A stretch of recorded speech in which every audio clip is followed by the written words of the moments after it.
ทึกมุดทึกมุดทึกมุดทึกขลำเต็มคนเลยมุดทึกเลยกิน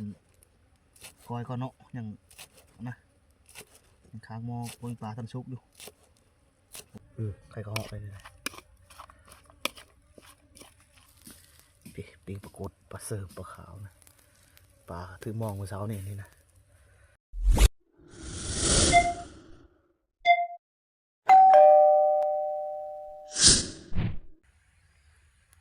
ทักทายสบายดียินดีต้อนรับเข้าสู่2039สบายดีตอนเช้าทุกคนตอนเช้ามื้อนี้ก็กำลังสิออกมาตอนเช้าตอนนี้นะสวยๆพอแล้วยังอ่อนมาหายามกระลับยามมองตอนสวยๆก่อนตอนนี้ออกหารัดเช้าคนทุกคนออกหารัดไก่ป้าก่อนเพราะว่าไปแรงว่านนี่นะพอ3-4เธอไก่ป้านะแต่ว่าเจาะบ่อยู่แรงว่านนี่นะไปตองกระดังนะยามนี้นะหายิ่งยากเลยมาถางมาสั่งสิความพระอันแกตากระแดงพระนั่นอีกมันนี้นะทางพระอันทางเหนือนะเสียดอนมุงผ่านพร้อมตัวเก่งนะมันลงกินเท่าอยู่แงนน้อยนะป้าตัวไก่ป้าหลายทุกคนในตรงนี้นะ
มากายกับห่อกันนี้นะห่อมันอยู่ไม้แต่หนามันดองตัวทอดนกหมูนกกระแซกมูนกล่วงก็ห่อไปนำ2 ตัวพวกตัวนึงอยู่นี่ตัวนึงนะทงปอกบ่สั่งจอบเมาบ่ได้ยิงตัวนี้ก็ไปตองดังยามนี่นะจอบยากกูสิได้ก็ห่อได้ตัวแข็งไง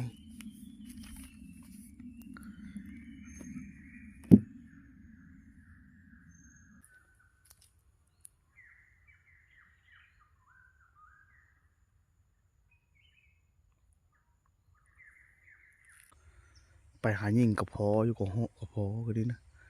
แต่ว่าพ่อได้ยิงมันตองมันดังเลยสวยเติบไปเลยตอนนี้ก็ไปหายามกราฟก่อนมันไปหายามกราฟยามมองก่อนสวยเติบเลยเรายิงไปเลยไปตองดังยามนะโอ้ยหายิงเนี่ยอะไรยามนี้นะด่างนี่คือเก้าบัทึกกระลับนะ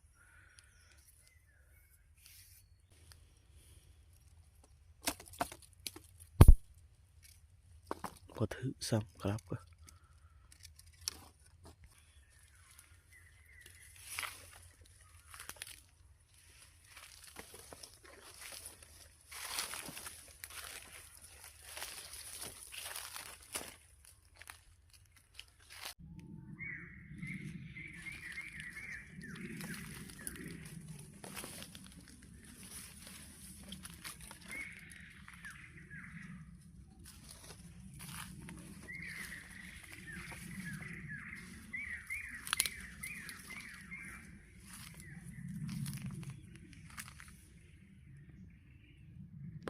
หมูนกลวงลายเลย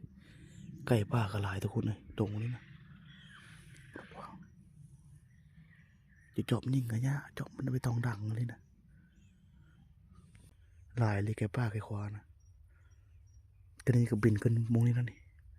ไต่ขึ้นขึ้น3 ตัวแกป้านะย่างต้นไปตองก็ดังแถวนี้นี่ย่อมมายามนี่นะพ่อต้องเสียดาย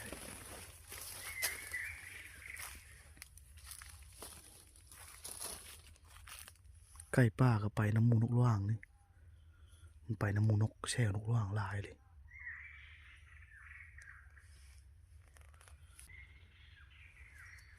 กับกระยาม3-4ด่างกันยังไม่ได้หนูพ่อโตอยู่มันแลด่านแถวนี้นะมันไม่เยอะมีหนูก็แต่กับพระจักบางแวะบางยามบางด่างนี่ก่อนเสือทำแลด่านนี่มันมีหนูมีกระแต่บนนั้นเลยด่างนี่ก็บ่ถือด่างนี่ก็กระลับนะเบิ่งเสือหนูกระแต่กินอยู่มันกระบกเนาะแถวนี้นะแต่ว่ามีถือกระลับคือเลยมันนี่นะพากันมือมันนี่นอนคืนนึงขันป้าไว้มืออื่นนี่มีชิดลุ้นดูถือกระแต่นะแต่ว่าเสื้อคืนเดี๋ยวเชื่อแรงว่านี่ก็ค้ำเลยและยังไม่ถือกระแต่ก็ตอกพลนะ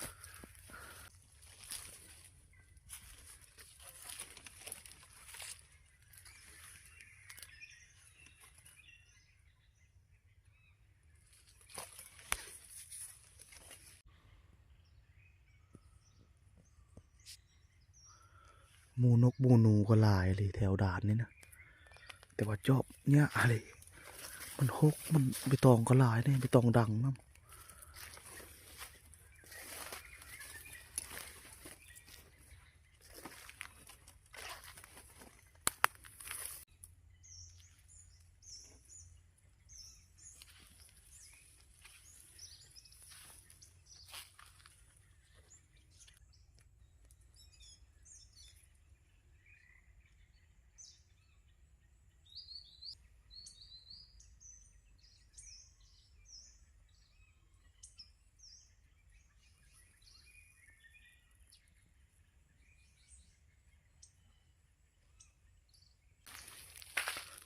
ลงไปยามมองก่อน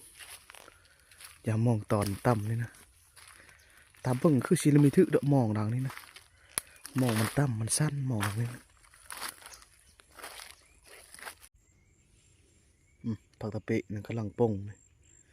โอ้ผักตะเปะป่งเลยแต่ว่าในพันผักตะเปะบ่มาน้ำโอ้ยอย่ามองดังนี่ก็มีทึกจักโตทุกคนเลยมองมันตื้นดังนี่นะขึ้นหาอย่างกระลับต่อยยามกระลับมืดบานนี้นะแล้วก็ยังมองอีด่างนึงอยู่เทิงปุ๊ยามกระลับต่อยนี่ด่างนะคือเพื่อเชื่ออยู่นี่ด่างนึงขอนไม้ถือบ่ด่างนี่บ่บุญกระลับแล้วทุกคนนอนนอนนอนมาแล้วก็แต่แล้วนี่กระแต่แล้วกระแต่แล้วปอตัวมุดทึกขลำเต็มคนเลยมุดทึกเลย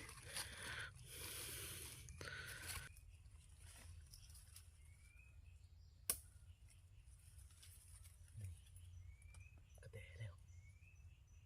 มุดทึกกระแต่เลย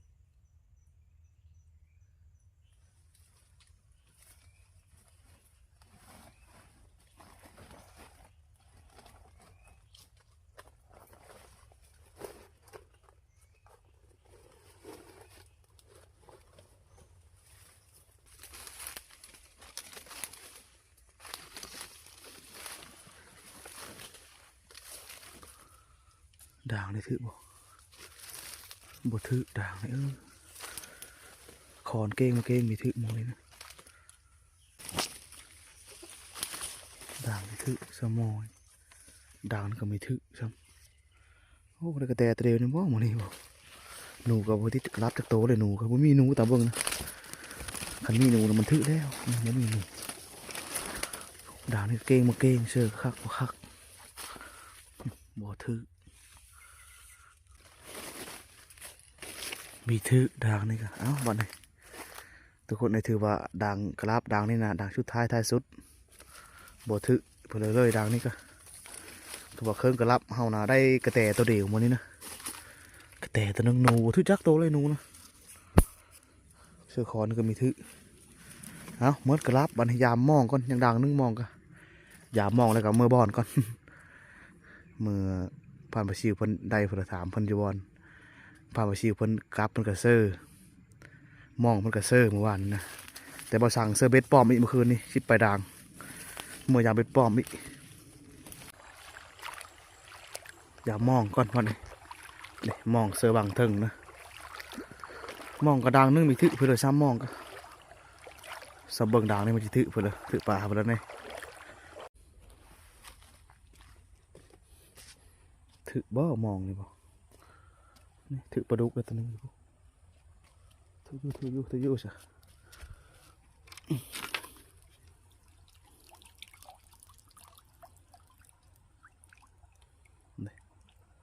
ปลาดุก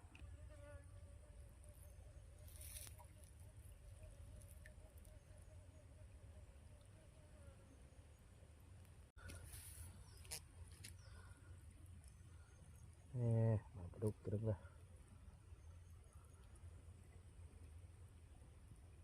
ตัวมองขึ้นยุ่งแถวกันนี่เดปลาไหลไก่อีกตัวนึงก็ยุ่งมันมองนะปลาเนี่ยจะเป็นน้อย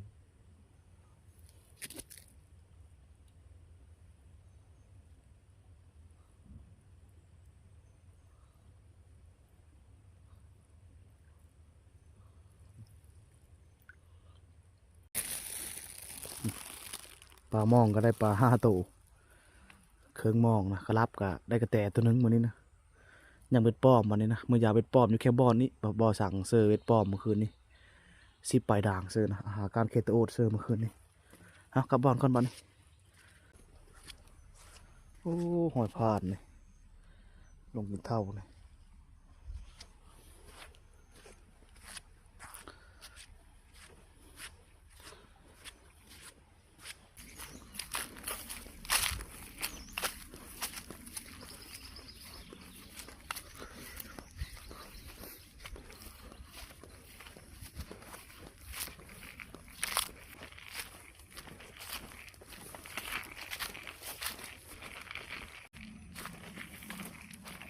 โอ้ผ่านไปสิบคน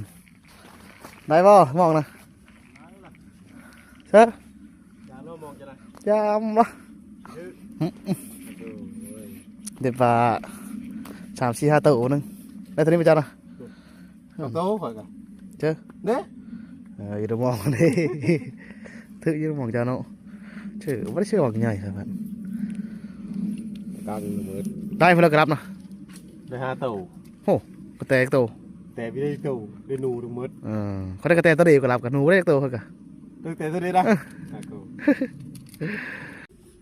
มาหดบอดผ่านมาซิวคนนึ่งเข้านึ่งน้ำเลยได้ผลดุผลมันได้ผ่านมาซิวปูป่าฟันกะนูวายได้ตัวนูวายนะ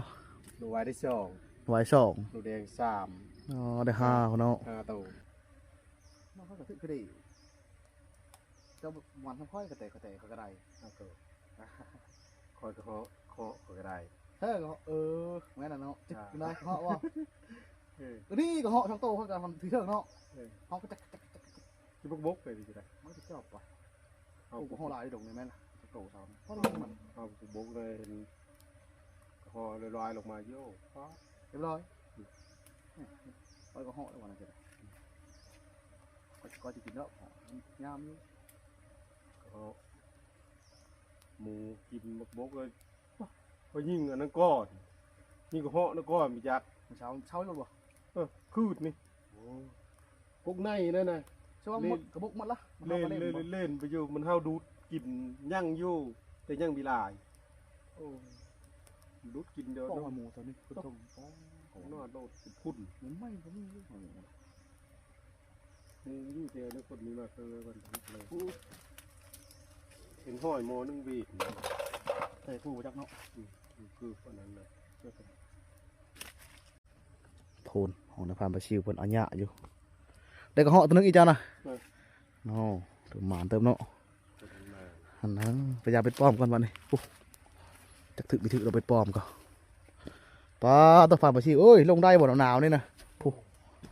เชอร์เบตปลอมมาเชอร์เบตปลอมมาคืนนี่ผู้ชิปไปด่างนี่แหละคือชีวิตมีถึกเราเป็นปลอมก็คือว่าชีวิตติ้งต้องอยู่สมออยู่คือว่ายามเบ็ดก็ได้ปลาเย็นตัวหนึงมันลูดส่วนหลายเบ็ดนะมันห้องมันน่องนั่นเองฮะขึ้นหายอยู่กินก่อนบ่ได้ถามในพาไปซิวเพิ่นมือมันนี้บ่พาไปซิวมือมันนี้บ่นอนอีกคืนนึงไปเลยพาไปเชื่อมือไหวก็เราเฮ็ดแล้วกินเฮามันนี้นะเฮามันนี้นะ ก้อยกระห้อบ่ ก้อยกระเหาะบ่ใหญ่บ่กระเหาะจะได้นะ ได้ใหญ่เลย หมดผู้ ชมแข็งนี่ บ่กระเหาะช่วยจำแข็งนะ ก้อยบักด้วยเจอก ระเหาะหม้อบ่ หำบักตรงๆหนึ่ง ก็ บักด้วย กระเหาะเชื่อหำตรงยามไม่หันจะพุดนี่ก้อยนี่นะ ก็เห็นปะหำบักตรงๆหนึ่งกว่าหำแต่อีก เชื่ออยู่ตรงนี้นะ คุณ อันนั้นกระเหาะใหญ่นะ เออ ฮะก้อยกระเหาะได้จ้ะอันนั้นเจ๊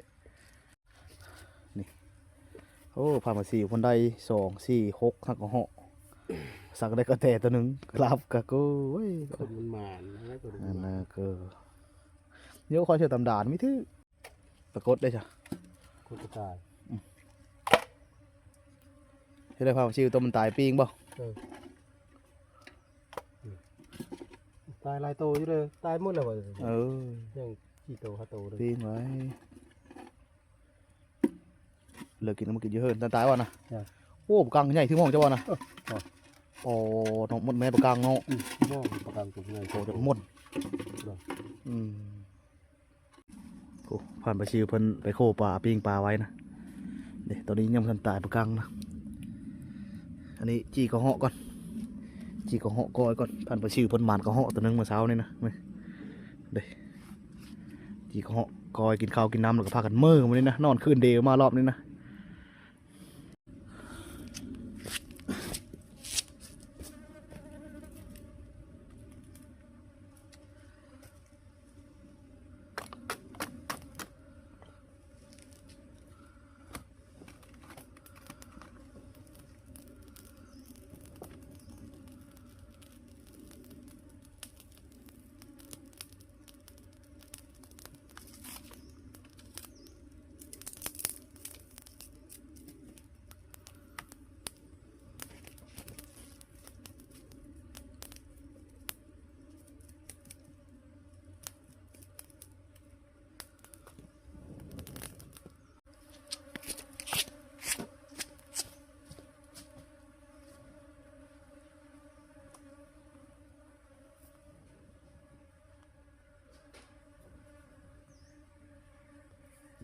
โอ้โหเสียงบางเผ็ดสู้ผ่านปลาซิวกินแซ่บๆอีกก่อน นี่แกนี่ ก้อยกระลอกก้อยกระลอกปีกปลาก่อน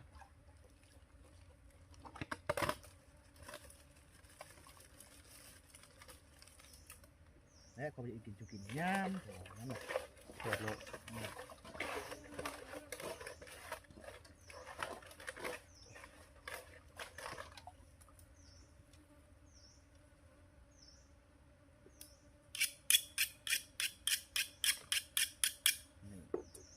ปากก้าก็ได้เลยเปิดแต่นี่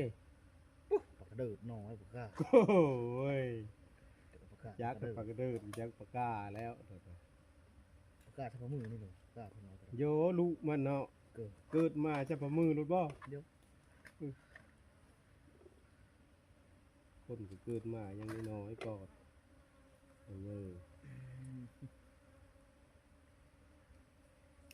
เอาบอกกี่โพนก่อนเขาจิว เอาเฮ้ย กี่โพนมันในใด เดี๋ยวเลยที่โพสต์เสร็จ เดี๋ยวออกกี่โพนก่อน ใส่อ่อนมาแล้วยอดมาแล้ว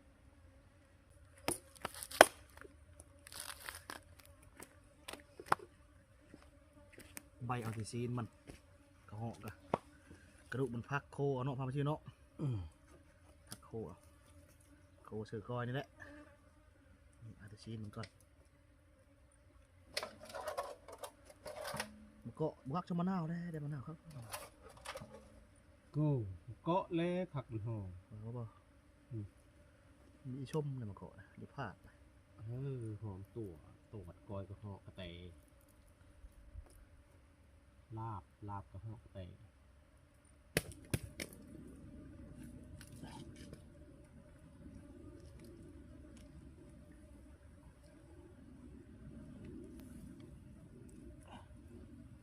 โอ้ยขวัดไฟเด้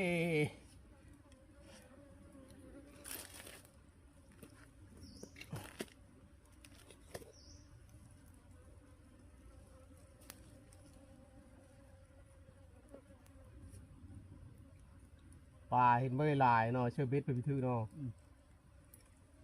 เดี๋ยวนะ รถยืดตัวนี้โคโลโน มีเยอะเบ็ดแต่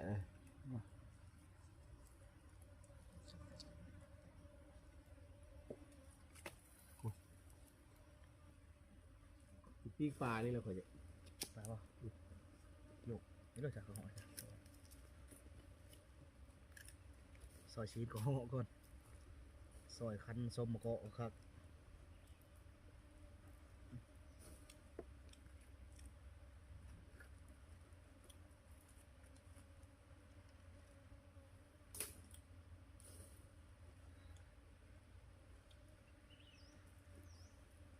กระดูกมันต้มมาพามาชิว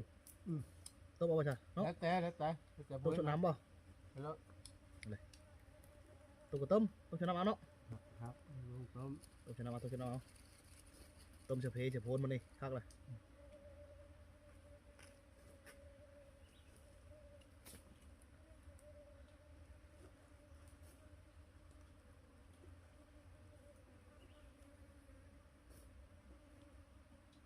ต้มกระดูกมันนี่ผักต้มจะกี่โพดกี่เพอ่ะ โก้คักได้ เห็นเลยปะ พักเมก ไม่นะผักกระดูกมันต้มสดน้ มีมือคนห้ำเลย ำมันทำป่ะ ดูมือคน เช่อ มือคนมือ มันตกแต่หวานนี่คุณ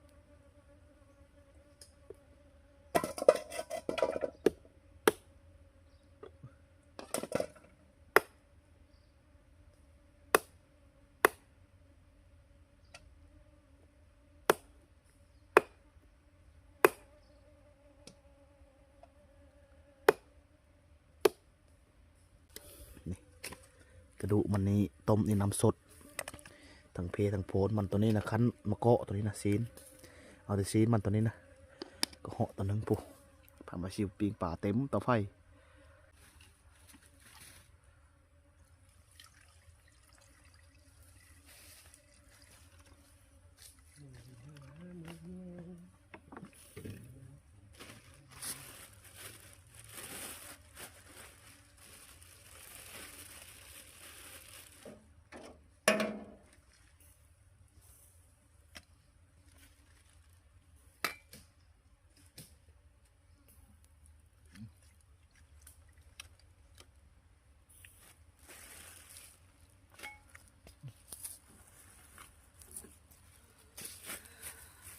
ผักครบสุดผัก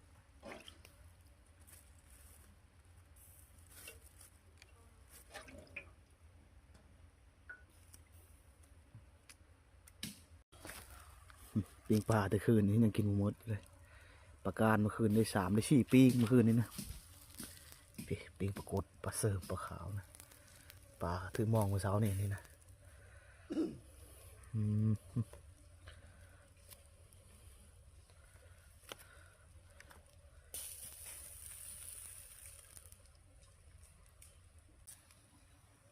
ปีงปลาสุกก่อนอย่างค้างมอนต้มกระดูกกระเหาะเนาะปีงปลาให้มันสุกสิกระเทินละ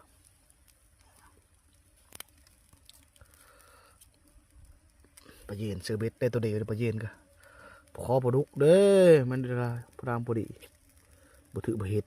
มันลูดบึงมันห้องนิ่งกับน้องแถวนะมันเด้อป่าเนี่ย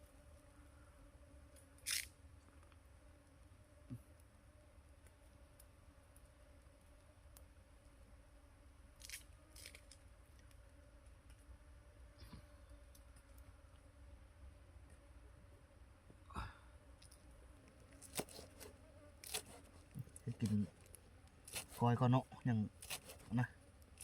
ยังค้างหม้อปรุงปลาทำซุปอยู่ปรุงตัวนี้ก่อน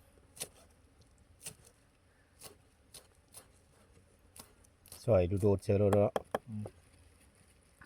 ดิบ ซอยชิโนได้มาคิดก็ได้จังคัก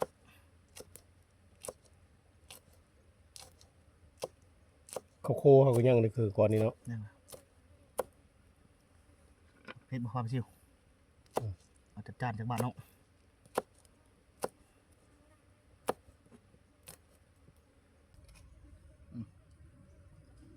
ปรุงก้อยก็เหาะก่อนโอ้ใส่ตอนใหญ่ครับน้องพามาชิวเต็มคำรสครับ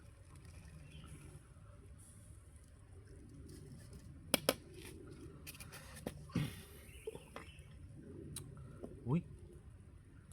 ตกตลอดเสื้อมันนกะ เชื่อ เสื้อมันนี่นะ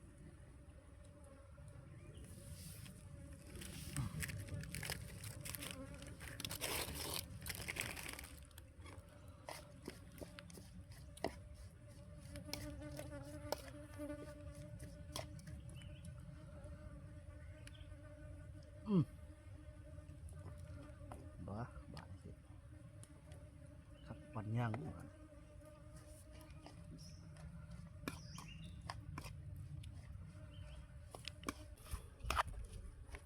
่ไข่มันรอชิวไข่ก็เหาะไปเลย หมันคักเลยเนาะ โอ้เจอหมกชมหมกเกาะมันครับเลย ชิมด้วย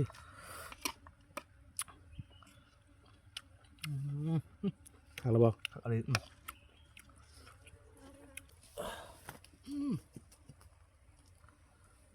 บุดเดียวค้างเลยไฟฉลาบทำนี่ละ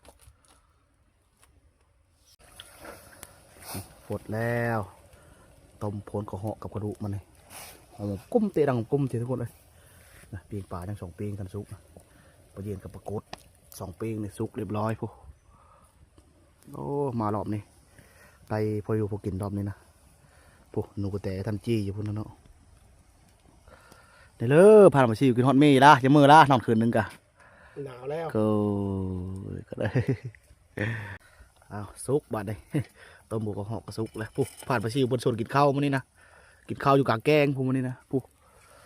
จัดจวดจากบาทพุ่นพากินอยู่พุ่นข้าวนะไปบัดนี้กินข้าวกินน้ำบัดนี้กินข้าวกินน้ำก็พากันกลับบัดนี้มื้อนี้นะกลับมือ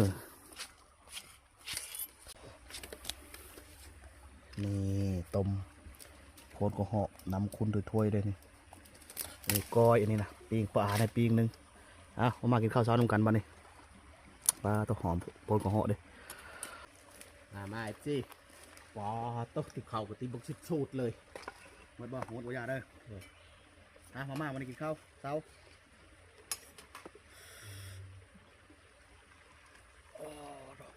อุ้ยตักหมดโอ้บรรยากาศก็สีขึ้นๆนี่เลยคนที่ตกเนาะมัน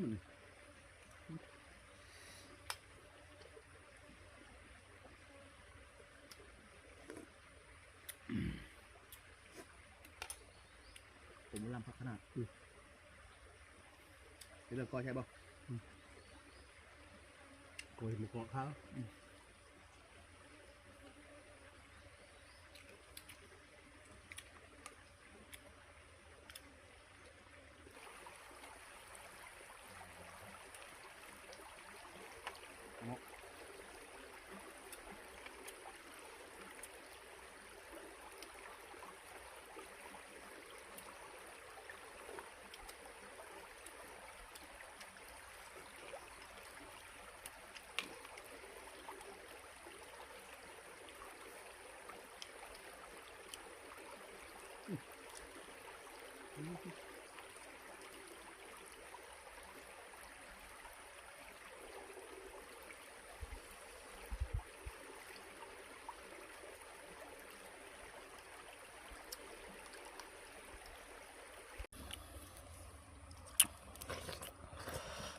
ก้อยกระเหาะก้อยกระเหาะ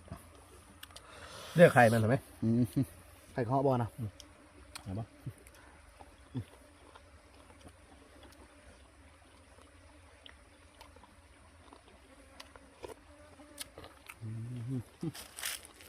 คักเลยก้อยกระเหาะ ต้มน้ำโพนมันหอมเลยแบบโพนไก่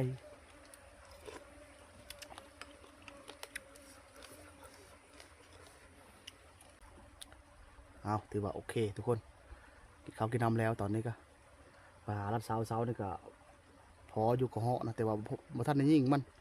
ไปตองดังเมื่อเช้านี่นะกับป้าพอหลายเลยกับป้านะยามมองยามเบ็ดกะหมาอยู่ได้เมื่อเช้านี่นะกระลับก็ได้ตัวหนึงหนูบุติดพอโตเลยเมื่อเช้านี่นะรอบนี้มานอนคืนหนึงพากันเก็บของมือก่อนบัดนี่พอและรอบหน้าพอและยังขึ้นมานอน หาอยู่หากินไม่คนเลยป้าโตขี่งอมือช่วยในกระทางนี่ก็ละคอกละแขกทางมือนี่นะป้าดินกรุบกรุบกิ๊บอ่ะกลับก่อนทุกคนบัดนี้